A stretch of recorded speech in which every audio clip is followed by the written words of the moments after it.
Hi everyone, this is Ryan Hoyme, aka Massage Nerd, and today I'm at the Alliance for Massage Therapy Education Conference. And today I have Nancy Toner. Hi, welcome. So how did you get involved into massage then? How did I get involved? Yeah. Well, it's kind of a longish story, but... We got time. Oh, well, you don't have that much time. Yeah. Well, basically, I had an experience of receiving massage that was transformational in my life. And I had a case where someone... I was like legally blind. I had 20/800 vision, and then someone gave me a massage combined with some breathing and some visualization. And when I came out of the massage, I had 20/20 vision for 3 days, and I could see perfectly. Wow. Driving, everything, and I was filled with energy. And I was a very, before that, kind of fact science person. And that really turned me around in life, and I just said, well. So then I didn't really understand how that happened to me, so I went and got another massage, thinking this was the key to it. And I had a wonderful experience again, but it didn't, because it didn't, you know, the perfect vision didn't last. And then, but it didn't restore my vision, but I felt all the changes in my body and who I felt like I was as a person, and the stress coming off me. And I just realized that this was a very important thing in life, and I decided to learn how to do it for others. I went to the Swedish Institute in New York City. That's well known. In 1975. Well, okay. When it was a walk-up. Okay. 3 flights of stairs, Whoa. 1-room school with a bathroom in the hall. So it was not handicap accessible then? No, it was not. No. No. But it was quite the adventure at the time. So. Yep. And what did you have any mentors or any instructors that you really looked up to and stuff? That where are you going through? Excuse me. It must be air conditioning. Yeah. Any mentors? Any good traits and instructors and stuff?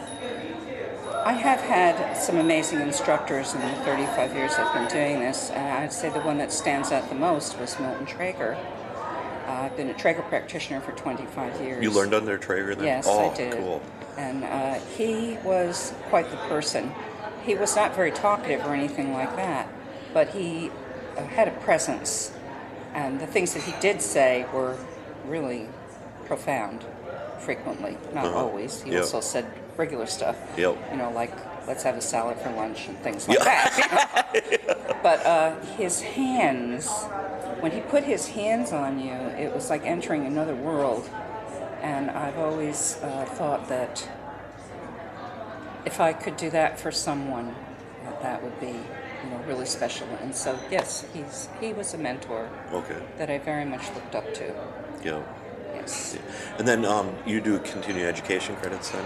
I do. Okay. I teach. Okay. I was formerly a massage school director for a couple of years, and then I decided not to do that anymore, and I went into teaching continuing education pretty much full time. That's mostly what I do. I have a small practice now. Okay. Sort of semi-retired, mostly students and you know, people who've heard of me or referred to me, that sort of thing.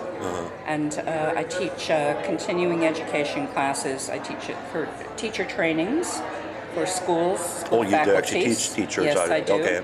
Because there's not too much out there. No, there there's not, but I've more. been doing it for a long time now, since 2003. I've been going around. I have a 3-day training class it's called the Teacher Training Intensive.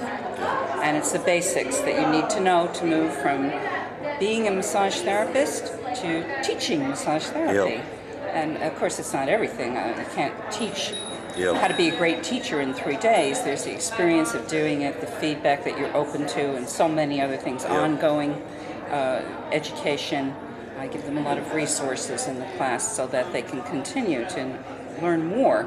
But at least there's, you know, a basic platform to stand on. Like, I have the vocabulary. I can talk to my boss and not sound like a moron. You know?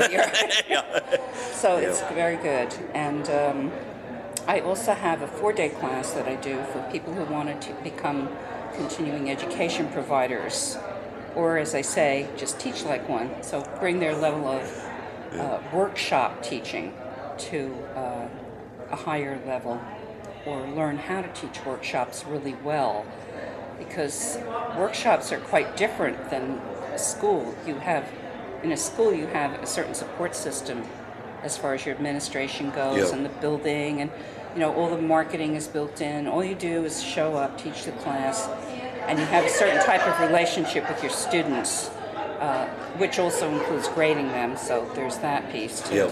Whereas when you do a workshop, you don't really have that same relationship. You have a much more collegial relationship with your students, and you have to recognize that before you put your class together. You also have all the marketing and promotioning on your head.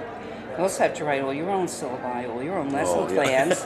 So, CE teaching, if you want to do it well and be successful at it, it is wise to get some sort of training if you're thinking that that's a direction that you want to go in. Yeah, because over 10 years ago when I started teaching in massage school, they gave me a book and syllabus, and 2 days later I had to teach, and it's just like scared to death. And that first quarter I wanted to quit every single day, but I was too stubborn to. So.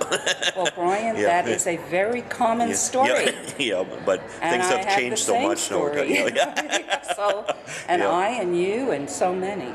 And what did you do about it? You went out and tried to learn what you could. I was constantly studying every single night. So it's like I was back in school again in a way, because I was scared of the students asking me a question that I didn't know.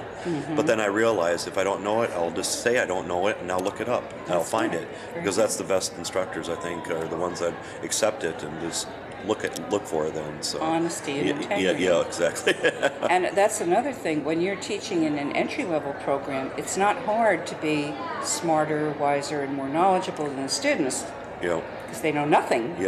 When you're teaching in CE, you really have to you gotta be on your game. Have a little bit of humility, because there can be people who know more than you. So you have to construct your learning experience for the students so that everyone in your class can learn. It's quite a bit different how you approach it than it would be in entry level, where it's kind of download everything they need to know so they can get through it and know what they need to know. And are you a member of the Alliance then? I am. Okay. Yes. And why did you decide to do that then? Well, I thought that I would fit in, and I thought it was important when I saw that there were going to be opportunities to contribute. That excited me, because just another conference after 35 years, let me tell you, it just sort of, it doesn't really do it for me. I'd rather pick something and delve into it more deeply than just get this kind of, 2-hour thingy here and there. But this was different because it was going to be an opportunity to give feedback for the teacher competencies, which I thought was really an important thing to have, national standards for teachers. And just to be here with everyone who is part of the creators of the standards of our field and of teaching in our field. And it's so nice, most of the students here are actually teachers or school owners and stuff like that, so it's just so nice to see that. I think they all are. I don't think I heard a single person in those introductions say, well, there were a couple of vendors, but other than that, everybody. So it's really exciting. And I'll just mention that I do teach other regular CE classes too, so not just the teacher. Okay, great. And how do people get a hold of you if they're interested in They can go to my website, which is www.dynamicequilibrium.com. Okay, perfect. There it is, everything that I do. Okay. It's been a pleasure. Thank you, Brian. Thank you. Thanks.